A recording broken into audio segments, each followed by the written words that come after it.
Assalamualaikum warahmatullahi wabarakatuh. Welcome to the introduction of economics.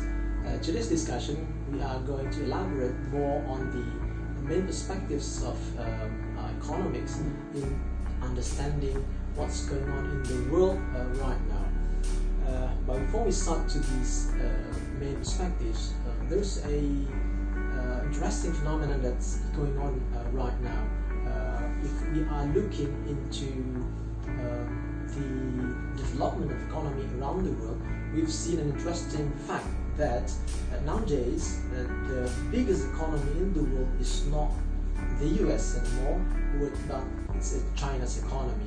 So, but if we are looking back in 1 decade ago, in 2010 for example, the biggest economy in the world was the United States, and then followed by China, and then the third was Japan. But now the biggest economy is absolutely China.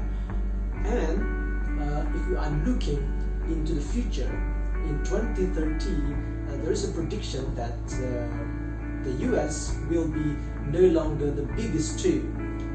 The biggest economy will be China, which will be accounted for 64 trillion US dollar, and then followed by India, which will be 46 trillion US dollar, and then followed by the US for 31 trillion US dollar, and then the fourth, interestingly, will be Indonesian economy, which will be 10 trillion US dollar. If we are looking back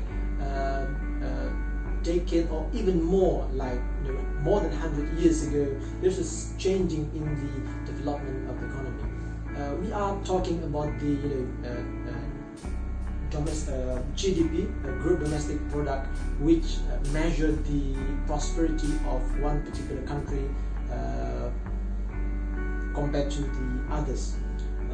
The massive development of economy around the world right now has been very much influenced by three aspects of activities, the cross-border and global aspects of three things. The first, investment; the second, production; and the third, trade. Now we almost impossible to escape from this kind of activities, that what we are consuming, what we are doing right now, or what we are consume every day, start from clothes, foods, and even transportation, has been very much influenced by these three activities. The first, investment. Investment has been very influential in driving this economic development in order to push countries to become more prosperous compared to the others. Right now we are already in the very advanced stage of investment. Now you are very easy to do transaction online, very easy to sell products or even buy products through online. That's part of the development of investment. Traditionally, in 100 years ago, investment is very simple. You put the money into the company and then you get the revenue or interest from that. You have to bring the money to the company and ask the money to the bank. But now, it doesn't matter where you are, you can put the money into any companies around the world because of the internet, because of the massive and advanced technology that can help and build the investment. And this investment has been very much driven the production. As you discussed previously, how production is very important in providing any materials, in providing any products for human beings' consumption, and also push for the technological innovation, and then later on influence more on the production. But those two aspects cannot run very well if there is no cross-border or global trade among countries. The trade between these countries has been influential in pushing the investment, pushing the production, and more market beneficial for the companies. Those three activities has been very influential in determining the position of countries that we are just talking about. Which country more prosper and which country less prosper, or which country even poorer compared to the others. But what is most important is to understand how this is happening and what's the implication of this kind of activities. That's why we are going to talk about the three main perspectives. What we understand about perspectives is the way to understand this kind of economic activities. How a particular country developed the economic policy, how a particular country rejected particular policy, how even a particular country trade doing investment to other countries, and even how this kind of activities might has an impact to the society.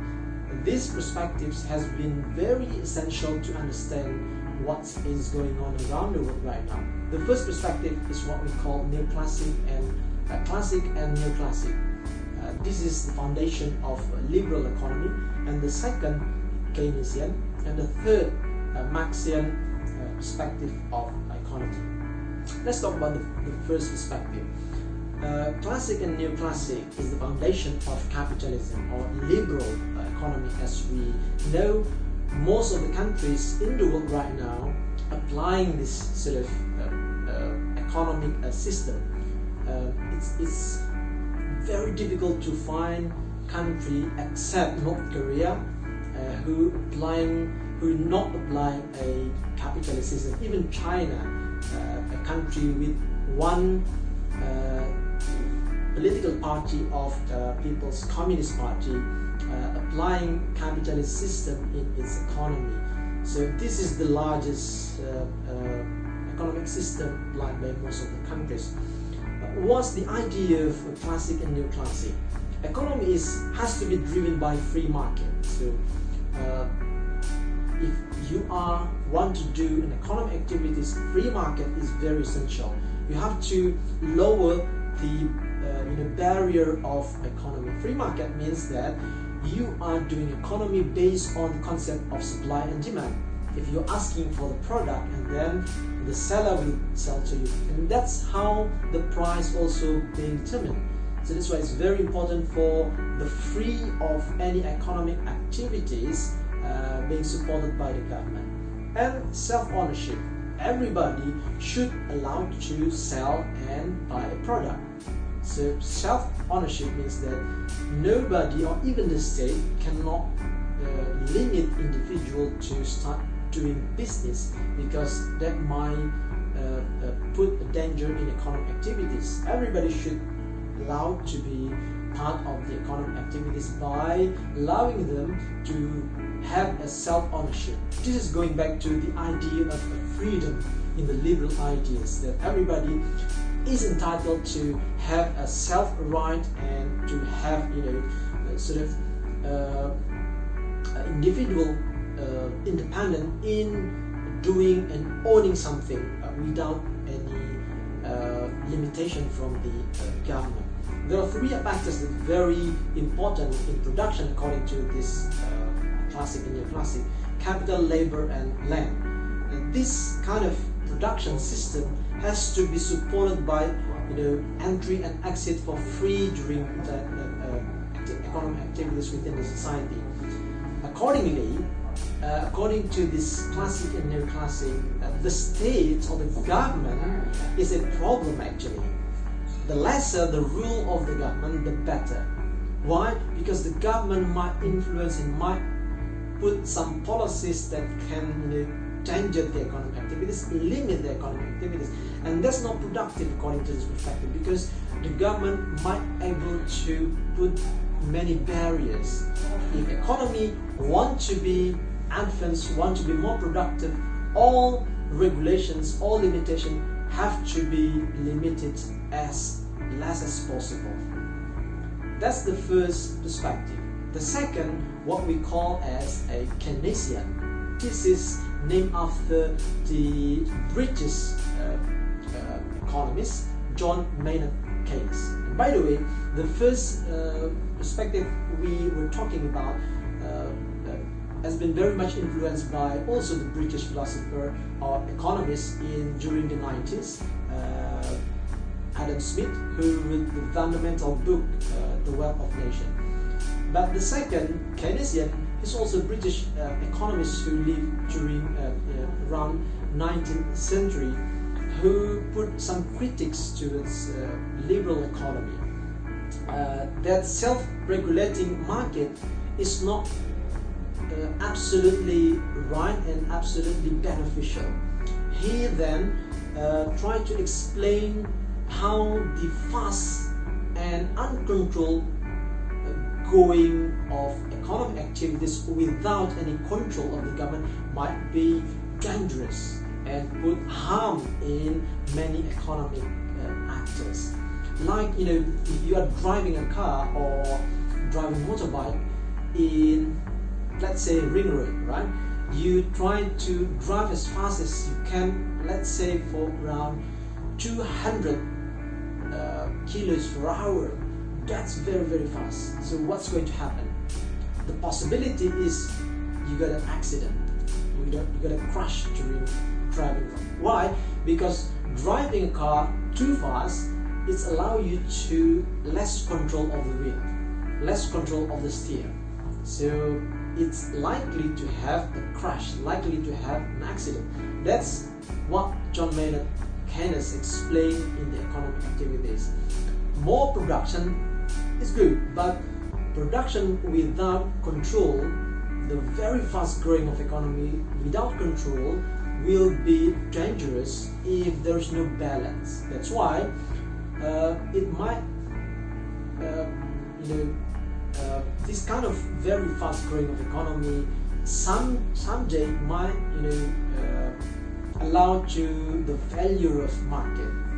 That's why before that sort of failure, according to Keynes, what you have to do as a government is to intervene the economy. That's why the state is very important, is very much needed.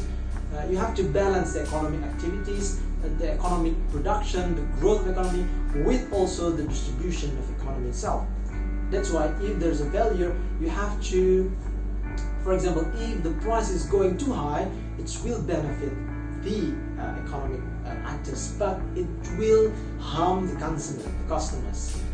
And also, if the price is too low, it will benefit the customers, but it will harm the producers and sellers.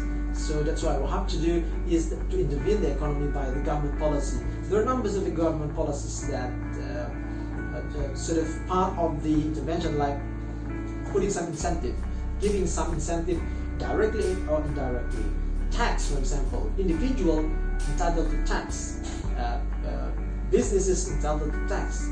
That's also part of the intervention, and control of the fiscal and financial of the whole government budget. That's part of intervention. That's why this kind of perspective emphasizes more on the production stability and growth, but in manageable way. That's two of parts of the actually liberal perspective of economy, whether it's classic and neoclassic, and also Keynesian, which actually both of them are part of the liberal economy. The difference lies in the which level the government might be able to intervene or should intervene or not. And the last perspective is Maxim Economy perspective. This is named after the German economist who lived in the 19th century. His name is Karl Marx. He's very critical to the capitalist economic system. He observed during the industrial revolution, especially in Europe, the fast-growing economy which shaped by the industrial revolution has created what he named as the exploitation of economic activities, which resulted in the inequality of people's life. The businesses who own production, who own means of production, getting richer and richer, but the people who are working for the company or labor workers have been living in not very much better situation, while they are contributing in the increasing of economic development. That's why he called that capitalist system has been very much exploitative rather than productive. There's a very important fact in this idea that most of the countries, even the richer country, also facing the inequality in a large number of wealth possession. That's why, according to Maxim, this kind of exploitation of economic activity should be ended by the state taking control of the production system. There will be no individual ownership significantly. The government should take over the means of production, and the government should guarantee the distribution of economic wealth to all these societies. That's why policies that have been encouraged by Marxist economists has been that the state should provide all regulations, how production should be conducted, how investment. The government should provide all the regulations. Giving that to the market mechanism will create the exploitation of economic activities.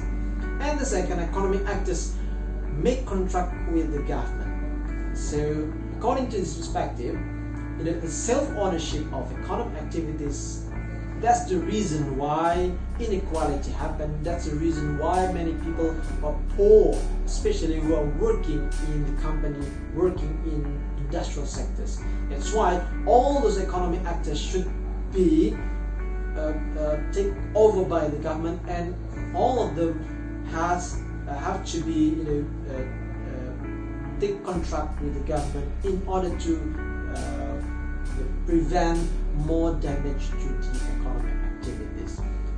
These three perspectives provide us with different angle in understanding the economic activities. Why government put emphasis in one particular country, and why government follow another path of economic policies, and why different governments also taking different entirely economic policies to other countries. This kind of perspectives provide us with broad pictures of what's going on around the world and what's going on around us right now.